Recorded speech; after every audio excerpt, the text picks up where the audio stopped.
এক জঙ্গলে একটা বাঘ একটা হরিণকে খাওয়ার জন্য অনেক দিন ধরে প্ল্যান করছিল। এটা সেই হরিণটা বুঝতে পেরে যায়। তখন হরিণটা ভাবে যে আমি করি তো কি করি, এই জঙ্গল ছেড়ে অন্য জঙ্গলে চলে যাব, সেখানেও তো বাঘ আছে।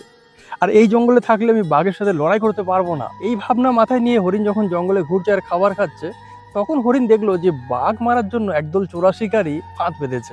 এই দেখে হরিণ সেখান থেকে চলে আসে এবং পরের দিন অপেক্ষা করছিল যে বাঘ তার উপরে আক্রমণ করুক। একটু আনমনা ভাব দেখাচ্ছিল সেই বাঘকে। বাঘ ভাবলো যে হরিণ আজকে আনমনা আছে, আজকে আমি হরিণকে ধরবো আর খাবো। যথারীতি বাঘ হরিণের উপরে ঝাঁপিয়ে পড়ে। হরিণ আগে আগে দৌড়াচ্ছে, বাঘ পেছনে পেছনে দৌড়াচ্ছে। হরিণ তো জানে যে কোথায় বাঘের জন্য সেই ফাঁদ পাতা আছে, কিন্তু বাঘ তো জানে না। হরিণ যথারীতি সেই ফাঁদের ওপর দিয়ে লাফ মেরে পার হয়ে গেল।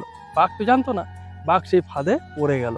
চোরা শিকারীরা সেই বাঘকে মেরে তার ছাল তুলে বিক্রি করে দিল। এই গল্পের মূল সারাংশ হচ্ছে, আপনার প্রতিপক্ষ যদি খুব শক্তিশালী হয়, আপনি যদি সেখানে দুর্বল হন, তাহলে আপনি তাকে বুদ্ধির দ্বারাই পরাস্ত করতে পারেন। আমার লেখা একটা ছোট্ট গল্প আপনাদের সঙ্গে শেয়ার করলাম। কেমন লাগলো জানাবেন অবশ্যই।